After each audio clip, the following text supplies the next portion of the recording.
Welcome in everyone to the UMC Health System Avalanche-Journal post-game show from Reliance Stadium in Houston, Texas. Zach Long, Nick Kosmeter with the Avalanche-Journal.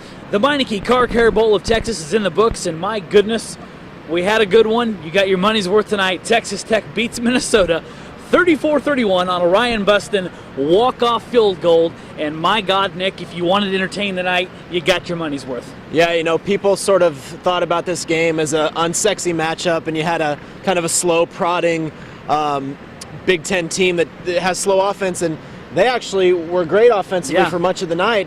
But that still didn't even manage to be the story of the game. Just, you know, fights, chippiness, penalties, turnovers, you know, Tech looking dead in the water.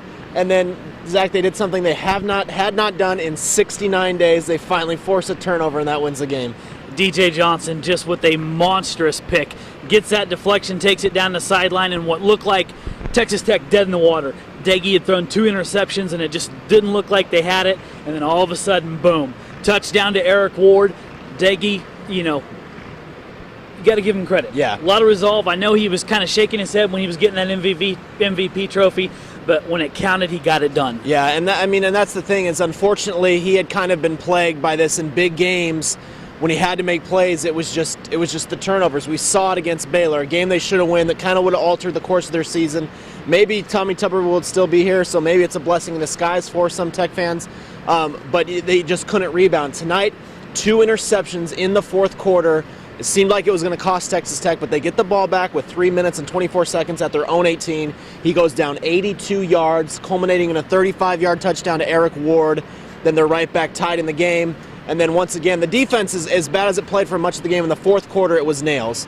The 2 stops, obviously, and then DJ Johnson's play. So this time, finally, when Tech had to make plays, it did, which hadn't been the story for a lot of the year. Yeah, you know, 3 times this season we had dealt with an overtime game, and it looked like for all the world, here we go again, back to overtime. I think Meineke Car Care Bowl doesn't care about our deadlines. Exactly. In terms of us being happy about deadline, fans and the team, they were very happy to see that Ryan Buston kick go through the uprights. Yeah, no doubt about it. Overtime, you never know what could happen, and you know, for it to end that way with the defensive play that had been so hard to come by, and Buston, you know, ties the school record with his 17th field goal of the year. He had sort of had a really good year, but been a kind of a quiet, anonymous guy because there weren't any real clutch field goals that he had to kick.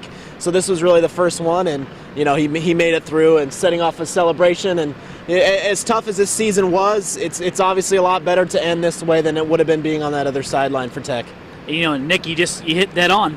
Red Raiders finish 8-5 on the season. The majority of this coaching staff, maybe one, is gone. They're out the door right now, and we can officially say the Cliff Kingsbury era at Texas Tech has begun. He's got some work to do with this football team. Yeah, he certainly does. He certainly does, and he, you know, it's not going to be some sort of magic elixir, I don't think, that a lot of Texas Tech fans maybe think it's going to be, and I think the majority probably do understand that, hey, this is a young guy. He's who we want. He understands us, but it's still going to take some time. We've seen, obviously, that the defense is going to have to make some serious strides, and you are losing a few playmakers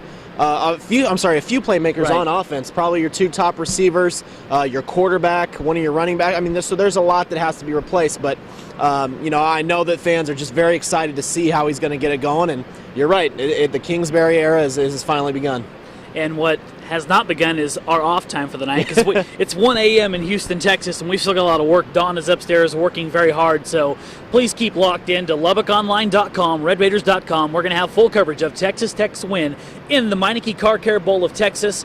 And on a personal note from Nick and I and Dawn, we want to thank you guys all year for staying with us, watching these videos, and coming to us and trusting us to give you Texas Tech football coverage. We're going to keep it up into the future and beyond that. For Nick Kosmeter, I'm Zach Long. This has been the UMC Health System Avalanche-Journal post-game show. We'll see you next time.